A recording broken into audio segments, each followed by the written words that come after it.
Have you ever posed as someone's fiancé to fool their parents and ended up framed for murder? I met Olivia Sutton at a wedding where I was bartending to make rent. She approached the bar at midnight, mascara smudged, holding an empty champagne glass and looking at her phone with the kind of desperation that precedes bad decisions. "I need the strongest thing you can make," she said, not looking up. "My mother just texted that she's flying in tomorrow with my father to meet my fiancé. The fiancé who doesn't exist because I made him up 6 months ago to get her to stop setting me up with her friend's awful sons." I poured her a whiskey neat and slid it across. "That's rough. Why not just tell her the truth?" She finally looked at me, and I saw genuine fear in her eyes. "You don't understand. My family has expectations, standards. My older sister married a senator. My brother runs a hedge fund. I'm a social worker making $40,000 a year, and according to my mother, I'm the family embarrassment. The fake fiancé was supposed to buy me time to figure out my life without constant judgment." She downed the whiskey in one gulp. "Now I have 18 hours to produce a man who doesn't exist or admit I've been lying for half a year." I should have stayed behind that bar, should have wished her luck and moved on to the next customer. But something about the desperation in her voice, the way she was clearly drowning in family pressure she couldn't escape, made me open my mouth without thinking. "What if I helped you?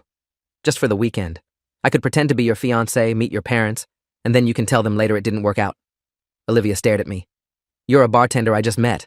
Why would you do that?" I shrugged. "Because I understand family pressure. My parents wanted me to be a lawyer. I'm bartending while trying to write a novel they think is a waste of time. I get what it's like when your family can't accept who you are."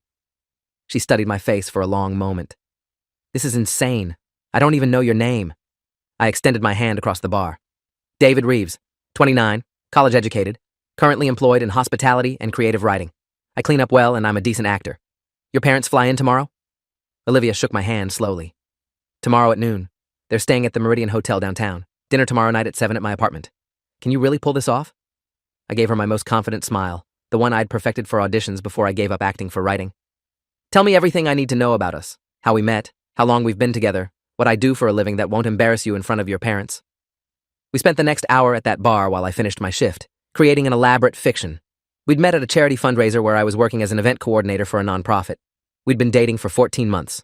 I proposed 3 months ago during a weekend trip to the mountains. We were planning a spring wedding. I had a business degree from State University and aspirations in nonprofit management. My parents lived in California and traveled frequently. Every detail was designed to make me seem respectable, stable, suitable. "My mother's name is Catherine," Olivia said, typing notes into her phone. "She's obsessed with appearances and social standing. My father is Richard. He's quieter but judgmental. He'll ask you about finances, career trajectory, long-term plans. They'll both scrutinize everything." The wedding reception ended at 2 in the morning. Olivia wrote her address on a cocktail napkin and told me to arrive at her apartment by 6 the next evening, dressed in business casual. "Wear something that says successful but not trying too hard. And David, if you're going to back out, do it now. Once you meet my parents, there's no easy exit." I pocketed the napkin. "I'm not backing out. I'll be there at 6. She left, and I finished cleaning up, wondering what I'd just agreed to. The answer came faster than I expected. I arrived at Olivia's apartment at 5:45, wearing slacks and a button-down shirt I'd borrowed from my roommate. The building was in an expensive part of downtown, the kind of place where doormen wore uniforms, and residents paid more in rent than I made in 3 months. Olivia answered on the first knock, and I barely recognized her. She'd transformed from the desperate woman at the bar into someone polished and composed, wearing a navy dress and pearls, her hair styled perfectly. "My parents are in the living room," she whispered. "They arrived early. Are you ready?" I stepped inside and immediately understood why Olivia had been so desperate. Her parents sat on a cream-colored sofa in a living room that looked like a furniture catalog, everything coordinated and expensive. Catherine Sutton was wearing what I estimated to be a $5,000 suit, her blonde hair lacquered into submission, her posture radiating judgment. Richard Sutton stood when I entered, tall and severe in a charcoal suit, extending his hand with the kind of firm grip designed to test your character. "You must be David," he said, his voice carefully neutral. "Olivia's told us very little about you. We're eager to learn more." Catherine remained seated, examining me with eyes that missed nothing. "Olivia, darling, you didn't mention David was so tall. Good posture is important. Sit down, David. Tell us about yourself." I sat in the chair Olivia had clearly designated for me, positioned across from her parents, and launched into the fiction we'd created. I described my work in nonprofit event coordination, my business degree, my family in California. I answered Richard's questions about career goals with rehearsed confidence.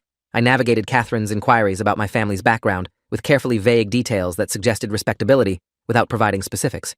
Dinner was catered, arriving in warming trays from a restaurant I couldn't afford. We ate salmon and asparagus while Catherine dominated the conversation, discussing Olivia's sister's recent appearance at a political fundraiser and her brother's latest business acquisition. Every sentence contained an implicit comparison that positioned Olivia as the lesser child.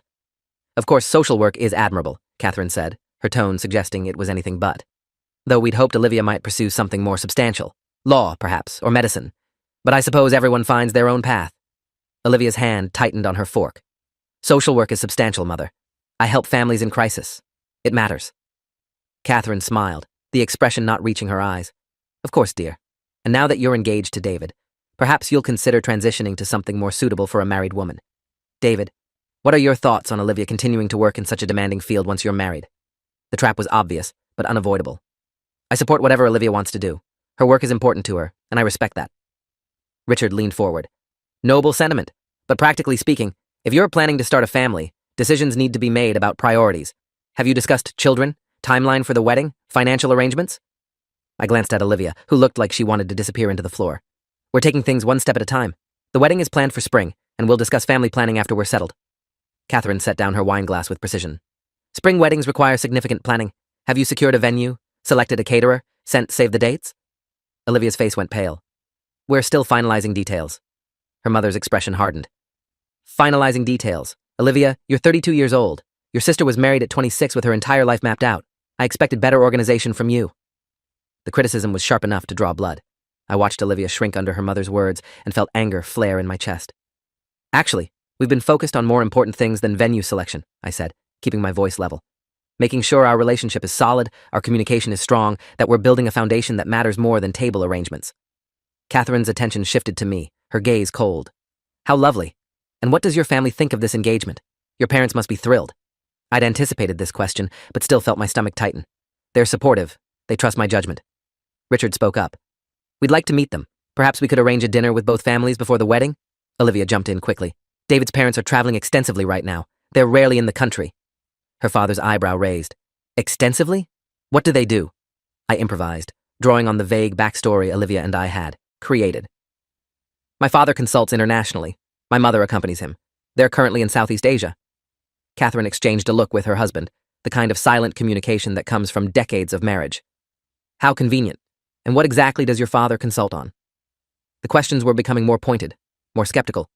I realized with growing dread that Catherine didn't believe me. She was testing me, looking for inconsistencies in my story, and I'd already made a mistake by being too vague.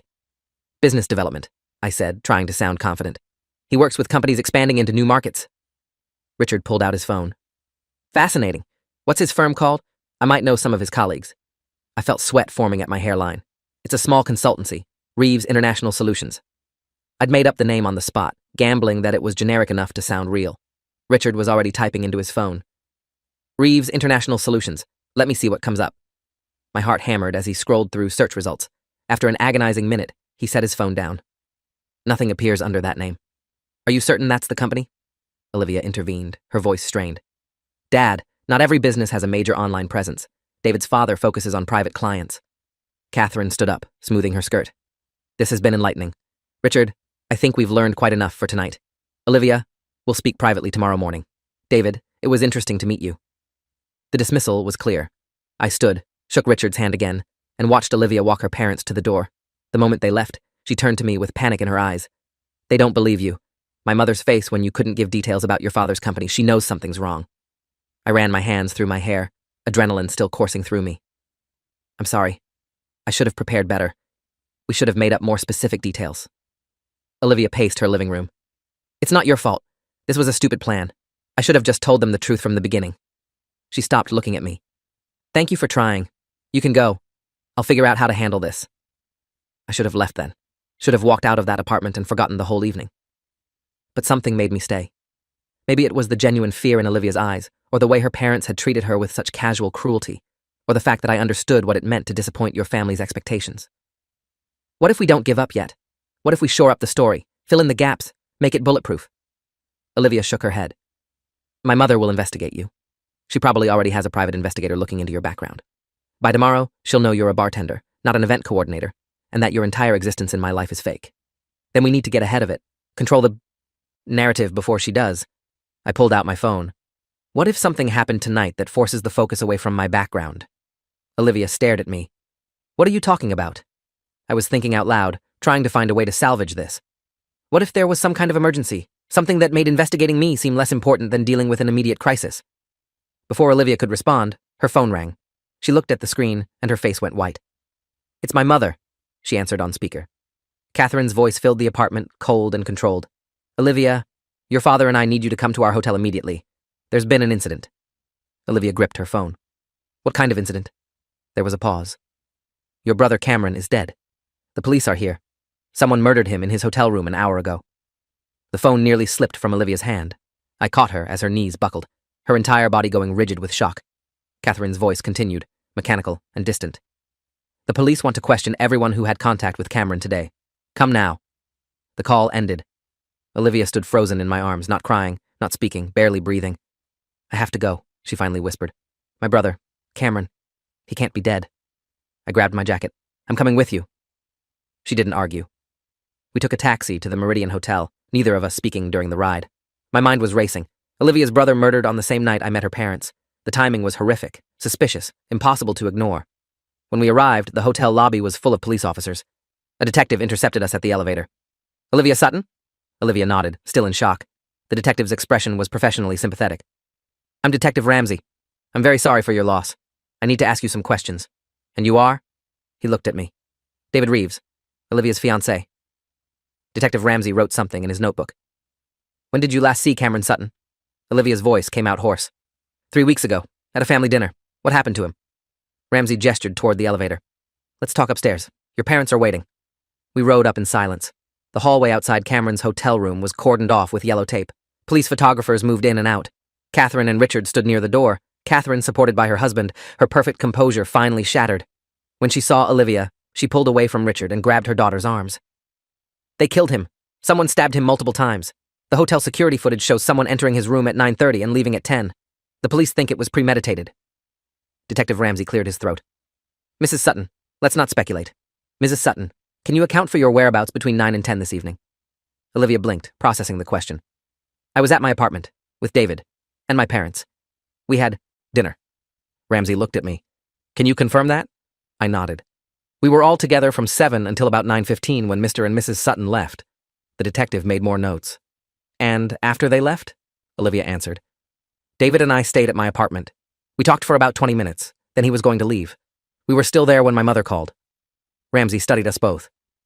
"Did either of you have any conflict with Cameron Sutton recently?" Olivia shook her head. "No, we weren't particularly close, but there was no conflict." The detective turned to me. "Mr. Reeves, had you met Cameron before tonight?" I felt everyone's attention shift to me. "No, this was my first time meeting Olivia's family." Ramsey's pen paused over his notebook. "First time? But you're engaged." Catherine's voice cut through. "That's because David isn't really Olivia's fiancé. He's an actor she hired to fool us.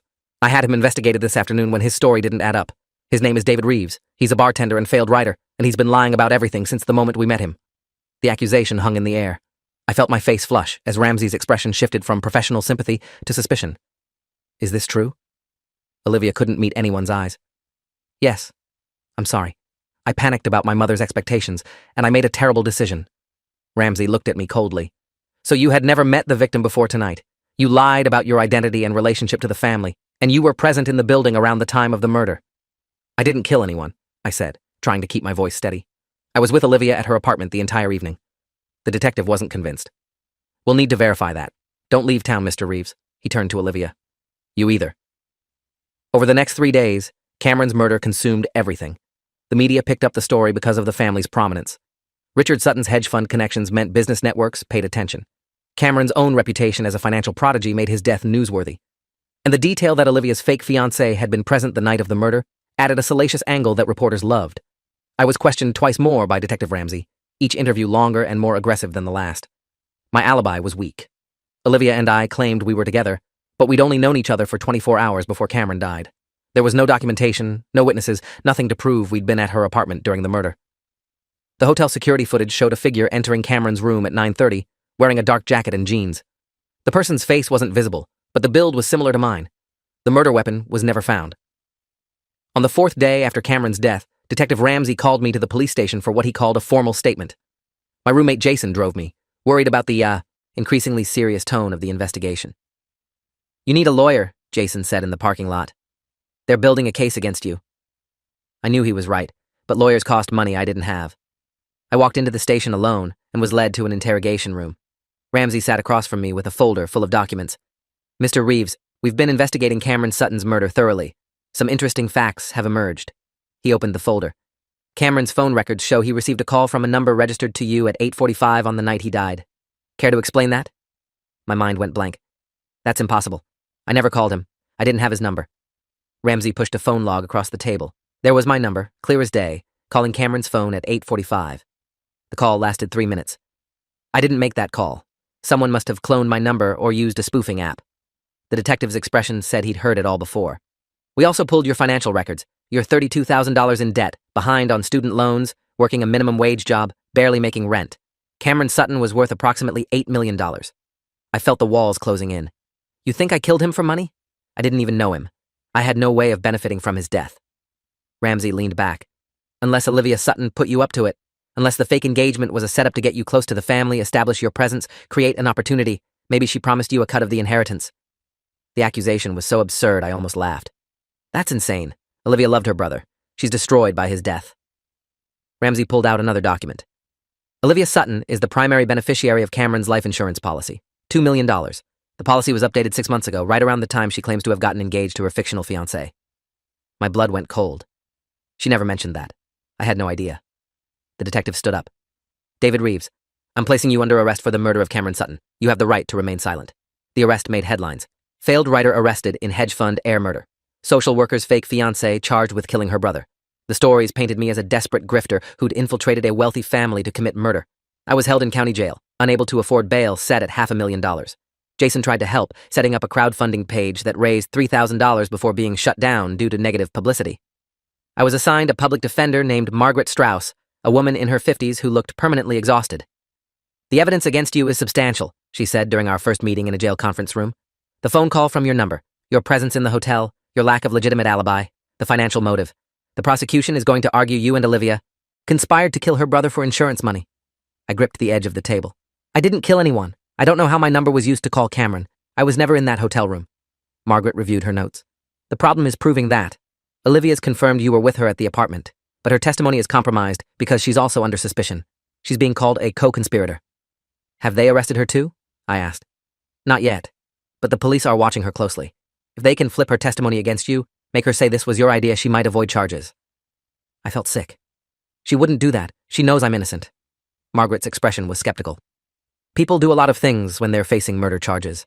If the prosecution offers her immunity in exchange for testimony, she might take it to save herself." I spent the next week in jail trying to make sense of what had happened. Someone had framed me meticulously. The phone call from my number, the security footage showing someone my size, the timing that placed me near the murder scene. This wasn't random. This was calculated. But who had done it, and why? I got my answer on day 8 of my incarceration. Margaret arrived at the jail visibly shaken. "We have a problem. Olivia Sutton has been arrested." My heart stopped. "For what?" Margaret sat down heavily. "Murder, but not Cameron's murder. The police found evidence that she killed her father." The news was incomprehensible. "Richard Sutton is dead?" Margaret nodded. "Found in his hotel room this morning with the same method of death as Cameron. Multiple stab wounds. And this time there's clear evidence. Hotel cameras show Olivia entering his room at 2 a.m. Her fingerprints are on the murder weapon recovered at the scene." I couldn't process what I was hearing. Olivia couldn't have killed her father. She was devastated by her brother's death. Why would she murder her own family? Margaret pulled out newspaper clippings. "The police have a theory. They think she killed Cameron for his insurance money, and when her father discovered what she'd done, she killed him to prevent exposure. They're saying she's a psychopath who's been manipulating everyone, including you." I shook my head violently. "No, Olivia isn't capable of this. Someone's setting her up just like they set me up." Margaret looked at me seriously. "David, I need to ask you something, and I need you to be honest. Is there any possibility Olivia manipulated you from the beginning? That meeting you at that wedding wasn't random? That she specifically chose you to be her fall guy?" The question hit me hard because I'd been asking myself the same thing. Had Olivia orchestrated everything? She'd approached me at the bar, told me about her fake fiancé problem, convinced me to help her meet her parents on the exact night her brother would be murdered. The timing was too perfect to be coincidence. "I don't know," I admitted. "I thought I was helping someone desperate, but maybe I was the mark all along." Margaret gathered her files. "The prosecution is going to use your connection to Olivia to strengthen their case against you. They're arguing you were her accomplice in both murders. I was being tried for murders I didn't commit, framed by someone who'd used me as a weapon." 2 days later, everything changed again. Margaret came to see me with news that turned the case on its head. Richard Sutton isn't dead. The murder was staged. I stared at her. What? Margaret's expression was grim. The body found in Richard's hotel room wasn't Richard. It was a John Doe, someone roughly his age and build, killed to look like Richard. The real Richard Sutton disappeared the morning after his son's murder. Why would Richard stage his own death? I asked. Margaret leaned forward. Because he killed Cameron, and he's been framing both you and Olivia to cover his tracks. She pulled out new documents. The police finally did a deep dive into Richard's finances. His hedge fund was collapsing. He'd lost nearly everything in bad investments and was facing fraud charges from his investors. Cameron discovered the fraud and threatened to expose him. Richard killed his own son to prevent that exposure and to collect on Cameron's life insurance. The revelation was staggering. And he framed me because I was the perfect scapegoat, an outsider, a liar, someone with no credibility. Margaret nodded. He used your phone number to call Cameron, probably with spoofing software. He wore similar clothes to you for the security footage. He planted evidence making it look like you were the killer. Then when Olivia started defending you, he decided to frame her too by staging his own murder and leaving evidence pointing to her. I felt rage building. Where is he now? Margaret's expression darkened. That's the problem. Richard Sutton has vanished. Interpol has issued a warrant, but he had time to plan his escape. He could be anywhere. The charges against me were dropped 5 days later, but the damage was done. My face had been on every news channel as a suspected murderer. My name was destroyed. Jason let me stay on his couch while I tried to rebuild my life, but job applications went unanswered. My manuscript was rejected by the last agent who'd been considering it, citing reputational concerns. The wedding industry where I'd worked blacklisted me. Olivia was released from jail the same day I was.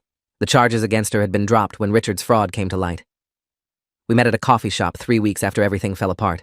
2 people who'd been chewed up by someone else's criminal schemes. She looked thin, haunted, aged by what she'd endured. I'm sorry, she said immediately. I never imagined my father would do any of this. I brought you into my family's nightmare, and you paid the price. I wanted to be angry with her, but I couldn't. She'd lost her brother, and her father had been accused of murdering both, had watched her family's legacy destroyed. It's not your fault. Your father made his choices. Olivia wrapped her hands around her coffee cup. The FBI thinks he's in South America somewhere. He liquidated hidden accounts and fled the country before anyone realized what was happening. My mother's in a psychiatric facility. She broke completely when she learned Richard killed Cameron. We sat in silence. 2 strangers who'd been bound together by tragedy. What are you going to do now? Olivia asked. I thought about that question. My old life was gone, burned to ashes by Richard Sutton's schemes. I don't know. Start over somewhere, change my name maybe, try to disappear. Olivia nodded. I'm moving to Oregon. My sister is there. She's the only family I have left. She reached across the table and squeezed my hand. Thank you for believing me when everyone else thought I was a killer. I squeezed back. Thank you for believing me. We left that coffee shop and went our separate ways. 6 months later, I was working at a bookstore in Seattle under a new name when the news broke. Richard Sutton had been found dead in a hotel room in Buenos Aires. Murdered. Multiple stab wounds. The same method he'd used to kill his son. The investigation revealed that Cameron Sutton had hired a private investigator months before his death, documenting Richard's fraud. That investigator, a man named Thomas Vega, had been searching for Richard ever since Cameron's murder. He'd found him in Argentina and delivered justice the legal system couldn't. I never learned if Vega was arrested. The news reports were vague, and I stopped following the story after confirming Richard was dead. Some part of me felt vindicated, knowing Richard had faced consequences for what he'd done. But mostly I just felt tired. I rebuilt slowly. The bookstore promoted me to manager. I started writing again, different stories now, darker and more real. Olivia sent me a card on the anniversary of Cameron's death, postmarked from Oregon. She'd started a nonprofit helping victims of family violence. She'd turned her trauma into purpose. I never pretended to be anyone's fiancé again. Never took on someone else's problems thinking I could help without consequences. I learned that some lies, even well-intentioned ones, can destroy everything. And I learned that families can be the most dangerous places in the world when money and expectations collide. 3 years after that night at the wedding, I published my first novel under my real name. It was about a man who agrees to help a stranger and ends up framed for murder he didn't commit. The book became a bestseller. People praised its authenticity, its emotional truth. They had no idea how much of it was real. Olivia called me when the book came out.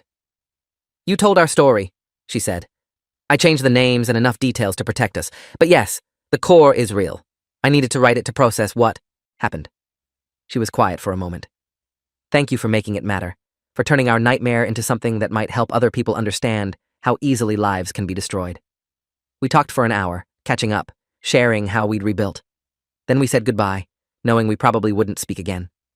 Some connections are forged in trauma, and can't survive in peace. I still think about that night sometimes, about walking into Olivia's apartment as a fake fiancé, about meeting Richard Sutton and shaking his hand, about having no idea I was meeting a murderer who would try to destroy my life. I think about how close I came to spending my life in prison for crimes I didn't commit, how fragile innocence is when someone powerful decides you're expendable. But mostly I think about how I survived, how Olivia survived, how we both refused to let Richard Sutton's evil define us permanently. Justice came eventually, even if it came through unconventional means.